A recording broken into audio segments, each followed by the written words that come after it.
지난 9월 치러진 대한예수교 장로회 통합총회에서 가장 큰 논란을 불러일으킨 결정 중 하나가 바로 요가와 관련된 것이었습니다. 이에 대해서 성도들은 어떻게 이해를 해야 하고 또 이미 요가 학원이랄지 직업으로 종사하고 있는 분들에게는 다소 충격이 아닐 수 없습니다. 오늘 이슈를 보는 창에서는 이와 관련된 내용 취재 기자와 함께 알아봅니다. 김효정 기자 나왔습니다. 안녕하십니까? 안녕하십니까? 네, 이번 대한예수교장로회 통합총회에서 요가 금지 결정을 내렸는데 이에 관한 배경 무엇인가요? 그렇습니다. 통합총회를 포함해서요, 이번 9월에 치러진 장로교단들의 총회의 가장 큰 이슈는 역시나 요가였습니다. 네. 일단 통합의 결정을 조금 살펴보면요. 요가가 이방신을 섬기는 힌두 전통을 굉장히 많이 가지고 있는 체육이다, 문화다, 이러한 이유로 금지 결정을 내렸는데요. 힌두교의 목적과 기원, 굉장히 밀접한 연관이 있다라는 결정이었습니다. 그런데 이에 대해서 좀 시대 인식에 역행했다, 좀 뒤떨어졌다, 이러한 인식도 지금 사실 존재하고 있는데요. 역시나 교회 안에서도 요가와 관련된 많은 활동들이 전개되고 있고, 교인들의 경우에도 굉장히 요가 깊숙하게 현재 연관이 돼 있는 분들도 많이 있어서 굉장히 파장이 큰 상태입니다. 오늘 요가에 대해서 자세하게 이야기를 나눠보고요. 정말로 문제가 되는 것인지 저희와 함께 짚어보도록 하겠습니다. 먼저 요가란 무엇이고 그 기원은 어디에서부터 왔는지 조홍현 기자가 취재했습니다. 영화 먹고 기도하고 사랑하라는 자아를 발견하기 위해 인도를 찾아 요가 수행을 통해 내면의 상처들을 치유하는 한 여성의 이야기를 담고 있습니다. 요가로 인해 완전히 새로운 삶을 살게 된 여주인공 역을 맡았던 줄리아 로버츠는 요가의 매력에 빠져 실제로 천주교에서 힌두교로 개종했다고 알려지고 있습니다. 요가가 단순히 마음의 치유를 얻고자 하는 데서 끝나는 것이 아닌 인생관을 재정립하고 종교까지 바꾸게 하는 영향력 있는 매개체가 된다는 것을 볼 수 있는 예입니다. 요가는 단어 자체의 뜻과 기원에서부터 힌두교 전통 종교와 밀접한 관계를 가집니다. 해탈과 열반, 무화경 등의 의미를 가진 요가는 수행자가 신의 의지와 인간의 의지, 마음과 육체 등의 하나됨을 이루는 데 그 목적을 두고 있습니다. 기원전 3000여 년 전 인더스 강 유역을 중심으로 번영한 고대 인더스 문명에서는 힌두교의 신 중 하나인 시바 여신이 요가의 기본 자세를 취한 모습으로 앉아있는 유물이 발견됐습니다. 또한 힌두교의 원류가 되는 바라문교의 리그베다와 우파니샤드라는 기원전 16세기부터 11세기 사이의 문헌에서도 요가에 대한 내용이 자세히 수록돼 있어 요가는 힌두교 문화와 함께 탄생했고 성장해왔다는 것을 유추할 수 있습니다. 신체 수련에 중점을 두는 하타요가, 마음 작용의 억제를 위한 정신적 수련의 라자요가, 종교적 지식과 선행, 헌신 등의 의미를 담은 자냐나 요가 등 총 8가지 종류가 있는데 건강과 미용의 목적으로 한국에서도 많이 행해지고 있는 하타요가도 결국은 정신수련인 라자요가의 해탈에 도달하기 위한 선행 과정으로 알려져 있습니다. 이렇듯 인도의 철학이며 종교 그 자체라고 볼 수 있는 요가는 바로 해탈을 통한 힌두교 신과의 합의를 최종 목표로 두고 있다는 점에서 기독교 세계관과 전반적으로 배치됩니다. 하나님을 믿게 하는 것이 아니고 오히려 어둠의 권세를 섬기게 하고 인간이 신이 되게 하려고 하는 어떤 초월적인 어떤 그런 측면을 진행한다는 거예요. 그래서 기독교의 어떤 계시론과는 상반된 것이고 어떤 이런 문제를 내포하고 있는 게 바로 대표적인 요가라고 볼 수 있습니다. 인간이 곧 신이 될 수 있다는 뉴에이지 운동과도 깊은 관계가 있다는 분석도 있어 주의가 요구되고 있습니다. 요가가 단순히 운동이 아니라 힌두교와 굉장히 밀접한 관련이 있다는 것을 지금 보게 됐는데요. 그런데 문제는 이미 요가가 우리 사회에 대중화되어 있다는 것 아니겠습니까? 그렇습니다. 요가와 관련된 문제는 우리나라뿐만 아니라 미국 등 타 국가에서도 굉장히 오랫동안 논쟁의 이슈가 되었던 부분 중에 하나입니다. 이렇다 보니까 사실은 분명한 결론이 나지 않은 국가들도 굉장히 많은데 이 와중에 교회 안에서 이미 요가와 관련된 활동들이 굉장히 많이 또 활발하게 진행되고 있다라는 부분이 역시나 말씀하신 대로 문제가 되는 부분 중에 하나입니다. 사실은 많은 크리스천들이 이미 요가를 배우거나 배우고 있는 상황이고요. 또 더 나아가 강사 자격증을 취득하는 사례도 굉장히 빈번하게 현재 발생을 하고 있습니다.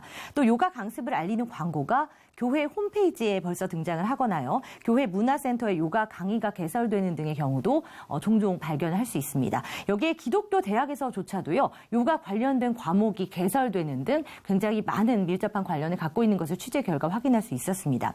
정말 이러한 사실들을 모르고 시작한 분들도 계시겠지만요. 요가에 문제가 없다고 주장하시는 분들 중에 요지는 요가의 기원이나 유래는 힌두교와 굉장히 밀접한 관련이 있지만 역시나 우리나라에서 현재 통용되고 있는 요가나 이에서 파생된 여러 가지 다른 운동의 경우에는 이것은 그냥 단순한 운동, 문화로 우리가 접근해야 되는 것이 아닌가 하는 주장이 대부분입니다.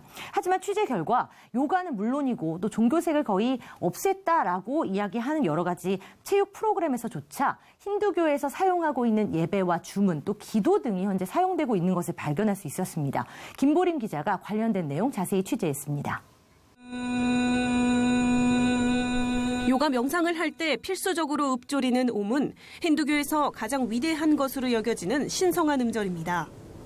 동시에 명상을 위한 기본 자세 중 하나로 호흡을 할 때도 사용되는 이 손동작에 의미하는 내용과도 연결되는데 펴져 있는 손가락은 힌두의 삼신, 즉 창조자 브라만, 유지자인 바슈뉴, 파괴자인 시바를 나타냅니다. 옴이라는 소리는 힌두교의 신을 부르는 소리입니다. 나의 영이 세 가지 신을 부르고 있습니다. 라는 뜻입니다.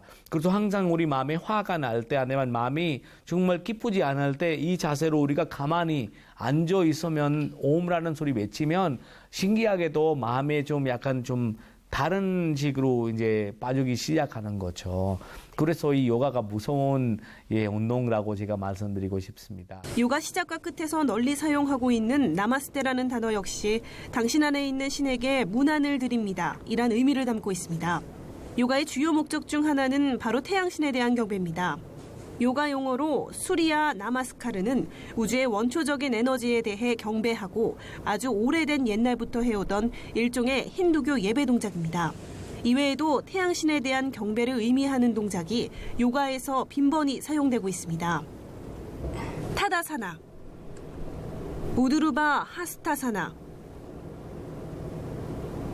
우타나사나,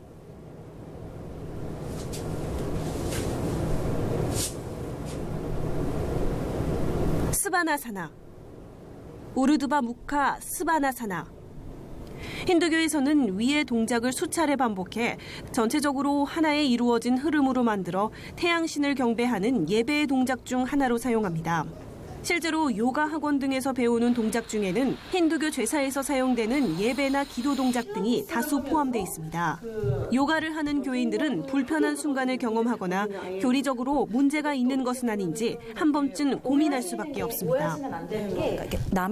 나마스테를 한다거나 또는 이제 이 동작에서 이런 동작을 넣는다거나 하는 그런 의미 자체가 사실은 굉장히 많이 종교적인 의미가 있기 때문에 저도 이제 여러 학원을 다니면서 좀 불편한 감이 조금 어느 정도 있었거든요. 전통 요가는 물론이고 운동이나 정신 수련 정도로 여겼던 한 요가와 플라잉 요가, 필라테스 요가 등도 이러한 기본적인 동작과 용어 등이 빈번하게 사용되고 있어 논란이 되고 있습니다.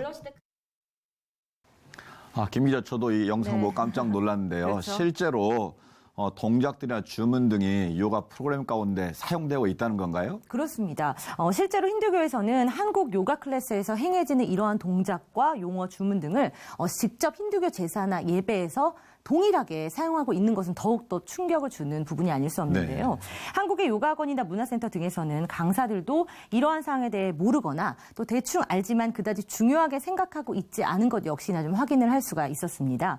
우리도 모르는 사이에 이렇게 힌두교 예배 동작이나 신을 부르는 소리를 계속 저희가 내고 있다라는 사실을 사실 알고 있다면요. 요가를 하는 데 있어서 조금 마음이 불편해지는 것이 사실이겠죠. 우리가 다시금 생각해야 될 부분이 아닌가 하는 생각이 들었고요. 더 심각한 것은 교인들의 경우 특히 요가가 정신적으로 어떠한 영향력을 주는가의 부분이 될 것 같습니다. 네. 예장통합총회에서도 이러한 문제들을 심각하게 문제시한 상황인데요. 관련된 내용들 저와 함께 살펴보시죠. 지난 9월 열린 대한예술장로회 통합총회에서 요가를 이단으로 규정한 내용의 핵심은 영적인 측면에서 요가가 크리스천들에게 강력한 영향력을 미칠 수 있다는 것이었습니다. 건강 유지를 위한 단순한 운동의 측면을 넘어 예수 그리스도를 통한 구원이 아닌 자력 구원을 주장하는 동시에 신인 합일, 윤회 사상, 영지주의와도 관련이 있다는 것입니다.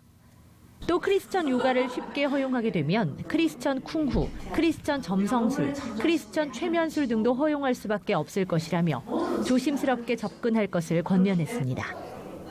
예장통합 이대위 측은 일부 비판 여론에 대해 이번 결정이 한 연구자의 결론이 아니라 목회 현장에서 올라온 고민을 접수해 이단대책위원회 소속 다수의 연구진이 오랜 시간 논의하고 함께 고민한 끝에 신중하게 내린 결정이었다고 다시 한번 강조했습니다. 다른 이단 전문가들도 요가가 건강과 마음의 평안을 가져다주는 것은 사실이지만 이러한 근원은 하나님께서 온 것이 아닌 힌두교의 신등으로부터 온 일시적인 이로움이라 지적합니다. 또 이것이 오히려 하나님으로부터 우리의 마음을 멀어지게 하는 반성경적인 요소가 있어 주의할 필요가 있다고 덧붙였습니다. 잠시 잠깐 예를 들어서 이제 그걸 통해서 마음의 평안을 얻을지 모르지만 예수께서 하셨잖아요. 내가 주는 평안이 진짜지 세상이 주는 평안은 진짜가 아니다.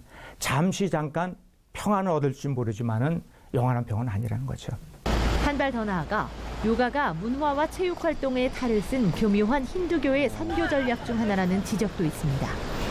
이제 힌두교의 목적은 아예 그냥 빠른 시간 안에 전도되는 목적이 아니고 천천히 시간을 다스리면서 본인도 직접 경험하라고 그런 경험을 통해서 이제 힌두교가 이 요가의 묵상을 통해서 이제 전도하는 거죠.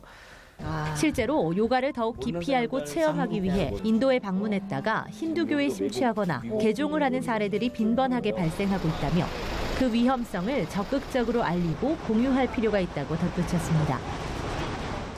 통합총회 입장과 관련 전문가들의 입장을 들어봤는데요. 분명 문제는 있어 보입니다. 네. 반면에 이에 대해서 반론도 만만치 않은 것 같은데 어떻게 이해될까요? 네, 사실은 이러한 부분들을 목회 현장에서 체감하는 분들의 경우에는 그 영향력 그리고 민감성이 더욱더 클 수밖에 없을 것입니다. 사전에 이러한 위험성에 대해서 얼마나 경고를 했느냐 우리가 다시금 생각해 봐야 될 부분인 것 같은데요. 피해를 본 것은 결국은 교인들이 될 것이고 또 이 부분에 대한 책임을 너무 교인들에게만 돌리는 것이 아니냐 하는 목소리도 사실은 많이 있습니다.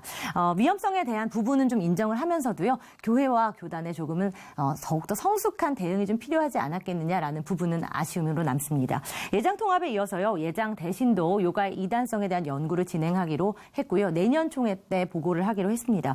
요가와 관련해서요. 다른 교단에서는 좀 어떠한 결론이 내려질지 귀추가 주목되고 있습니다. 네, 사실 목회자의 한 사람으로서 참 반성이 되는 부분인데요. 앞으로 교회가 문화에 대해서 바른 이해를 교육하고 가르쳐야 될 책임성도 크게 느끼게 되고요.